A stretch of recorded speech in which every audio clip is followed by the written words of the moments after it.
Councilman Moss stated that she did not want to be part of a cover-up.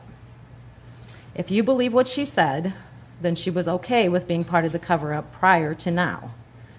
And unfortunately, there are more issues that have been covered up at City Hall that she's been fully aware of. I guess she's still okay with that cover-up.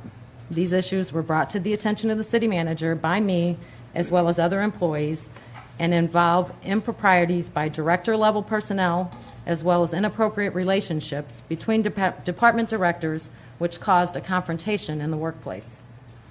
During my time with the city, 31 years, I worked under 4 mayors and 12 city managers. Some of them were professionally trained city managers, a few of them were not. Since I left the city, I have been provided with 2 different files, each of them being provided to me on 2 separate occasions. Both times, those files were different. One was my personnel file. I received 2 different versions from the same person. I believe the validity of any file provided by the city is questionable. As far as my personal charge on a city credit card that everyone's talking about, yes, I was one of many that had personal charge on a city credit card. When I realized the mistake, I immediately notified the city manager. I did not try to hide it. However, there are other department directors with the same issue. They were and they still are being protected by the city manager. Since I was told by a police department and other employees almost 3 years ago that the city manager was heard saying he would get rid of me when he became the full-time city manager, you are only learning about my issue because I was a target.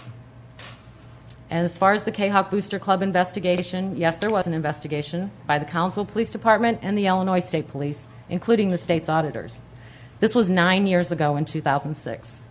This investigation was prompted by a disgruntled parent whose husband served as a volunteer coach, and he was relieved of those volunteer duties because of inappropriate behavior with the girls. I received a phone call from him where he stated he was sorry I was being pulled into this and that I was not his target, the head coach was. I cooperated with the Councilwoman Police Department and the Illinois State Police during a 6-month investigation that required me to retain and pay for an attorney. As has been published in the News Democrat, there were no charges filed. This is because there were no wrongdoing. The only thing I'm guilty of is volunteering my time for the last 20-plus years to various youth groups in the city of Collinsville. I still serve as the president of the K-Hawk Basketball Booster Club, and I also serve as the president of the K-Hawk Softball Booster Club.